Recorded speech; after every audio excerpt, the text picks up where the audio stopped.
শুধুমাত্র এই আনন্দটা তারাই বুঝতে পারবে যারা নিজের হাতে গাছ লাগায়। আর আমিও ছাদে কিছু শাকসবজি গাছ লাগিয়েছি, আর আজকে আমি সেগুলো তুলে নিতে চলে এসেছিলাম। দেখো শাকগুলো কত বড় হয়ে গেছে, তাই আমি এই শাকগুলো তুলে নিয়েছিলাম।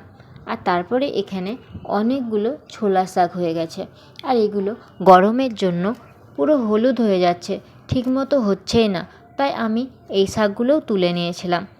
আর এই ছোলার শাক সত্যি অনেক টেস্ট, আর এর থেকে ছোলাও হয়। কিছুদিন আগে আমার এইসব গাছগুলোতে অনেক ছোলা হয়েছিল, সেইগুলো আমার খাওয়া শেষ।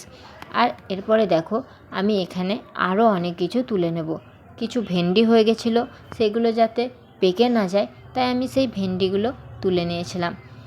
আরও অনেক ভেন্ডি গাছ আছে, সব গাছে একটা দুটো ভেন্ডি হয়, ছাদে লাগানো গাছ।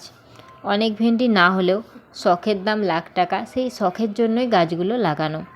আর দেখো আমি মোটামুটি অনেকগুলো ভেন্ডিই পেয়ে গেছিলাম, 6-7টা তো বটেই। আর তারপরে এখানে সবথেকে আমার আনন্দের হলো একটা স্ট্রবেরি পেকে গেছিলো, আর সেটাও তুলে নিয়ে আমি চলে এসেছিলাম। আর কত লাল হয়েছে দেখো স্ট্রবেরিটা, এত মিষ্টি ছিল কি বলবো, অনেক সুন্দর তাই না? এরপরে আমি আরও কিছু কিছু গাছ থেকে সবজি তুলে নেব। লঙ্কা গাছেও লঙ্কাগুলো হয়ে রয়েছিল, তাই ভাবলাম তুলেই নিই। আর আমি মাত্র 3টে লঙ্কা পেয়েছিলাম এই লঙ্কা গাছটা থেকে। ছাদ বাগানে গাছ লাগানো মানে একদম তুমি সব কিছুই যে ছাদ বাগান থেকে পাবে এমন নয়, শুধু শখের কারণে ছাদ বাগানিরা এগুলো লাগায়।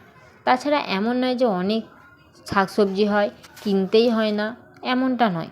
আর বেগুন দেখো, একটা বেগুন হয়ে রয়েছে, এটাও তুলে নেওয়া যাক। আর আমি তুলে নিলাম দেখো।